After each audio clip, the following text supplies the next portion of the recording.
Should we launch any other preemptive attacks? First, let me say what they are, and then let me make a suggestion how to proceed. Thank you.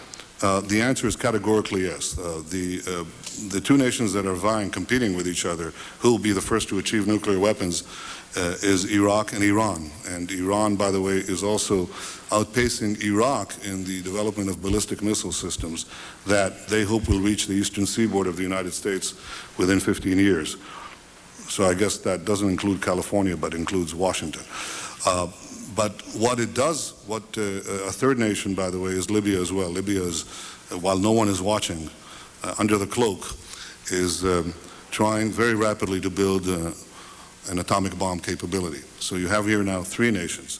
Not surprisingly, all three have been implicated in the past in terrorist activity using the clandestine means of terror and proxies. Now, the question that you ask, I think, is vital. It's important, and that is, what do you do about it? You can fight all of them. You have to dismantle the network, and the question is, do you dismantle all of it at once? No, you didn't. The first thing you did in facing after the wake-up call on September 11th was that you took on the first regime, the obvious regime that had directly perpetrated that catastrophe. You removed the Taliban regime and you scattered Al-Qaeda, although it has not been completely destroyed yet. Now the question is, what's your next step? Knowing that three of these nations are developing nuclear weapons. This is not a hypothesis. It is fact. Iraq, Iran, and Libya are racing to develop nuclear weapons. So now what is the next step? I believe that the next step is to choose. It's not a question of whether you have to take action. The first one was the Taliban. Now the question is, what is the second? I think... Well, excuse me one second. You're making a connection between the Taliban and Iraq? Yes, I am. I'm saying that if you look at those who harbor terrorists and those who support terrorists, I guess I was looking for a connection between September 11th and my understanding why we went to the Taliban is there was a connection there. They were harboring somebody that we believed did the act on September 11th. Yes, that's the first reason why you did it. Now you're going to take me from September 11th to Iraq somehow? Yes, but I'm saying something else. I'm saying the connection is not whether Iraq was directly connected to September 11th, but how do you prevent the next September 11th? That is, you have here a system or a subset of the international system that simply disavows any constraints on the use of power. It has fueled these handful of regimes, and the terrorist organizations that they harbor are fueled by a terrible anti-Western zealotry, a militancy that knows no bounds, doesn't respect any force, knows no limits to the use of power. And one would be Iran, you said? One is Iran, one is Iraq. More nuclear capacity, more rocket capacity than Iraq, and harbors al-Qaeda people, or at least... Yes, now the question you have is this. The question you have is this. This is now a question of, not of values. Obviously, we like to see a regime change, at least I would, in Iran, just as I would like to see in Iraq. The question now is a practical question. What is the best place to proceed? It's not a question of whether Iraq's regime should be taken out, but when should it be taken out?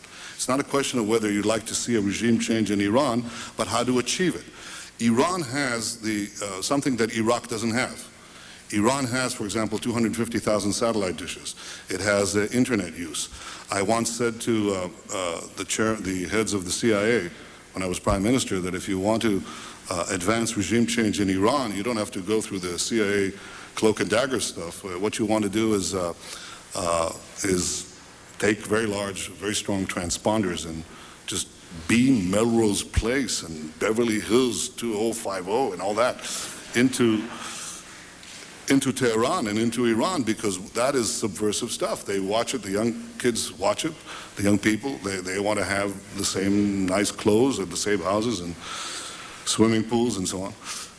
And that is something that is available in internal forces of dissension that are available in Iran, which is paradoxically probably the most open society in that part of the world. It is a lot more open than Iraq, which is probably the most closed society on earth. And therefore you have no ability to foment this kind of dynamic inside Iraq. So the question now is, choose. You can beam Melrose Place, but it may take a long time. On the other hand, if you take out Saddam's regime, I guarantee you, that it will have enormous positive reverberations on the region. And I think that people sitting right next door in Iran, young people, and many others will say, the time of such regimes, of such despots, is gone. There is a new age, something new is happening. And that is speculation on your part, or you have some evidence to that effect? You know, I was asked the same question in 1986. I had written a book in which I had said that the way to deal with terrorist regimes, well, with terror, was to deal with the terrorist regimes. And the way to deal with the terrorist regimes, among other things, was to apply military force against them. The way we did in Afghanistan. The way, for example, I want to answer your question. Well, I guess I'm running out of time, so I quickly was trying to get there. We've done, I think, what you propose in Afghanistan, yet I haven't seen that sort of neighborhood effect. Well, I think there's been an enormous effect. The effect was, we were told that there would be a contrary effect. First of all, people said that there would be tens of thousands of people streaming into Afghanistan, zealots who would be outraged by America's action, and this would produce a counter-reaction in the Arab world. But I think you're not saying that when you take an action like we did in Afghanistan, we're going to see all the other countries just fold. No, what we saw is something else. First of all, we saw everybody streaming out of Afghanistan. The second thing we saw is all the Arab countries and many Muslim countries trying to side with America, trying to be okay with America. The application of power is the most important thing in winning the war on terrorism. If I had to say, what are the three principles of winning the war on terror? It's like, what are the three principles of real estate, the three L's, location, location, location? The three principles of winning the war on terror are the three W's, winning, winning, and winning. The more victories you amass, the easier the next victory becomes. The first victory in Afghanistan makes the second victory in Iraq that much easier. The second victory in Iraq will make the third victory that much easier too, but it may change the nature of achieving that victory. It may be possible to have implosions taking place. I don't guarantee it, Mr. Turney, but I think it makes it more likely, and therefore I think the choice of Iraq is a good choice. אנחנו כאן בשליחות של דורות. יש דורות של יהודים שחלמו שנגיע לכאן, ויש דורות של יהודים שיבואו אחרינו. אז אתה שואל אם אני מרגיש שאני בשליחות היסטורית ורוחנית, התשובה היא כן. אני לא רוצה לסבך אותך לסיום עם תיק 6000, אבל... מה זה? זה הוויז'ן שלי, זה אחד הדברים שחלמתי עליהם, מפת הארץ המובטחת. יפה.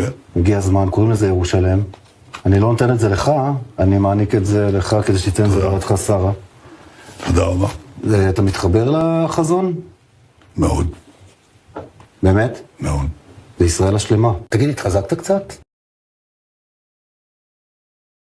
Visit today to the wall. I can't resist repeating this, but I'm going to. I said to the secretary that the last time Pompeo visited Jerusalem didn't end that well. But this is a different time. Rome and Jerusalem clashed over values with a great tragedy for the Jewish people. But the new Rome, the United States, views itself as a new Jerusalem. We had a movie. We want to know what you're reading now. What I'm reading? Yeah. It's a book by a historian by the name of Barry Strauss. It's called The Jews Against Rome. Jews Against Rome. What made you pick it up? Well, we lost that one. I think we have to win the next one.